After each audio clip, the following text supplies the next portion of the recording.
Ce sont des situations qui peuvent arriver que le patient qui est en face de vous a développé le mutisme. Et parfois, on a des difficultés à s'en sortir de cette situation-là en tant que psychologue, en tant que thérapeute.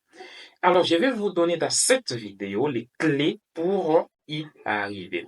Mais déjà, le mutisme, c'est quoi? Le mutisme en tant que tel, c'est les blocages qui vont intervenir, le silence ou le refus de parler volontairement cette fois-ci de la part du patient lorsque vous êtes dans une séance thérapeutique. Bienvenue sur cette chaîne de la psychologie en Afrique, la seule chaîne qui vous parle de la psychologie dans le contexte africain. Si vous n'êtes pas encore abonné, je vous demande de vous abonner et aussi de me laisser un j'aime sur cette vidéo. Alors déjà, comme je vous disais, le mutisme, c'est cette action volontaire d'une personne de ne pas parler. Et ça peut être expliqué par plusieurs situations, soit il a tellement des émotions intenses qui le poussent à rester calme, ou il peut tout simplement rester calme parce qu'il ne veut pas s'ouvrir. Ça, c'est le mutisme. Mais il faut différencier le mutisme de la mutité.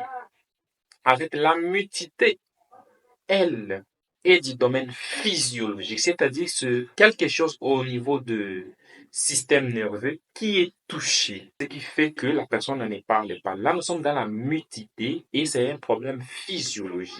Par contre, le mutisme dont nous sommes en train de parler, c'est psychologique.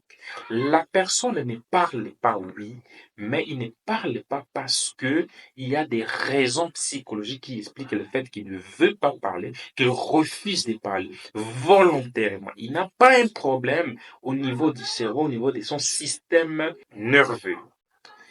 Alors voilà, quelles sont maintenant les clés que vous pouvez utiliser pour sortir un patient qui développe le mutisme?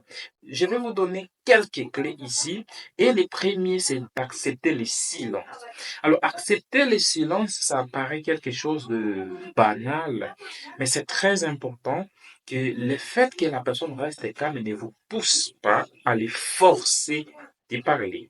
Donc, vous pouvez tout simplement accepter ce temps de silence, mais en restant ouvert face au patient. Donc, tout ce que vous pouvez dire au patient, c'est que je comprends qu'il vous est difficile de rendre compte de parler de ce qui s'est arrivé, mais je suis là, je peux vous écouter, je suis à votre disposition. Et vous pouvez tout simplement rester calme, vous gardez ce silence-là. La deuxième clé que je vous donne ici, c'est d'explorer ses émotions.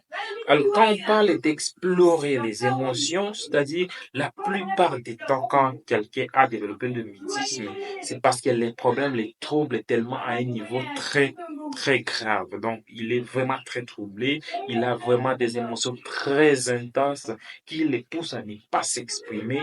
Il aura du mal à s'exprimer à ces moments. Et donc là, le mutisme est en train de cacher tout simplement les émotions intenses qui se trouvent derrière ce mutisme-là. Et c'est très important maintenant d'explorer ces émotions-là. Et pour l'explorer, ces émotions, vous pouvez poser à la personne une question tout simplement simple, à savoir, quelle est l'émotion qui vous traverse au moment présent ici?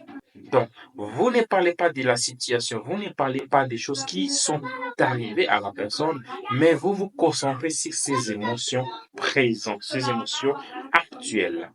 Troisième clé que je vous propose, ce sont les techniques de verbalisation. Alors, il faut savoir que nous avons deux types de langage. Nous avons le langage verbal et le langage non verbal. Dans les techniques de verbalisation, pour aider une personne qui a les problèmes de mutisme lors d'une thérapie, vous allez devoir mettre en place certaines stratégies. Et parmi ces stratégies, vous pouvez demander à la personne tout simplement d'écrire ce qui s'est passé, d'écrire ce qu'il ressent, ses ressentis. Vous pouvez aussi demander à la personne tout simplement de dessiner, de dessiner quelque chose en rapport avec ce qui lui est arrivé ou de faire certains dessins par rapport au, il y a des tests de dessin qu'on peut demander à la personne qui peut nous aider, nous, à analyser la situation.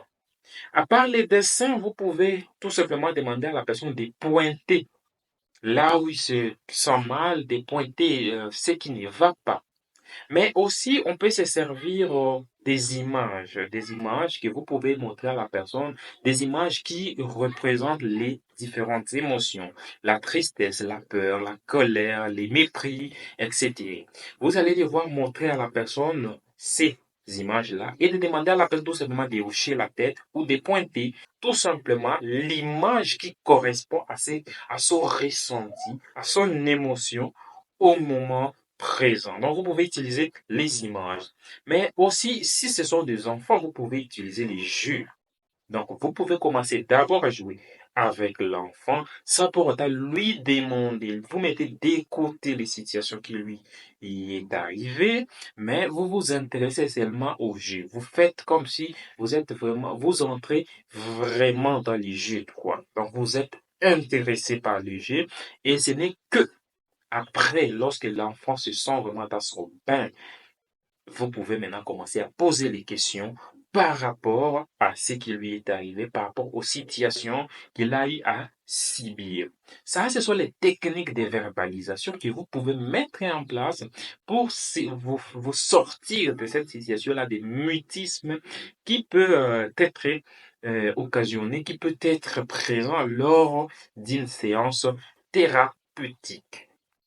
Mais aussi, je vais vous déterminer par les points les plus importants, c'est de montrer votre empathie. Alors, l'empathie, c'est quoi? L'empathie, c'est le fait de se mettre à la place de l'autre, lui démontrer que vous comprenez sa situation, vous vous mettez à sa place. Mais attention, dans l'empathie, vous ne devez pas vous laisser submerger par les émotions, les sentiments de l'autre, mais vous vous mettez à la place de la personne pour arriver à comprendre ce que lui est en train de traverser. Donc, c'est pourquoi vous allez devoir montrer à la personne que vous êtes empathique, tout simplement en disant, par exemple, à la personne que je ne suis pas pressé de vous entendre, je ne suis pas pressé, même si aujourd'hui on peut avorter la séance, on peut toujours se retrouver prochainement lorsque tu seras vraiment prêt et que on va évoluer selon ton rythme. Et c'est très important d'indiquer à la personne cette situation-là. Voilà, généralement, les cas de mutisme, ce sont des cas qui n'arrivent pas fréquemment. Moi-même, j'en ai trouvé seulement quelques cas. Je ne pense pas plus de 3 cas où j'ai été face aux personnes qui ont développé le mutisme. Et généralement, pour tout psychologue, c'est vraiment très difficile de s'en sortir de cette situation. Mais voilà, aujourd'hui, je vous ai donné les clés pour savoir comment vous pouvez vous en sortir. Voilà, merci d'avoir visualisé cette vidéo. Je vous rappelle, abonnez-vous si ce n'est pas encore fait. Laissez-moi un j'aime et on va se retrouver lors de la prochaine vidéo. On se retrouve à la prochaine. Ciao.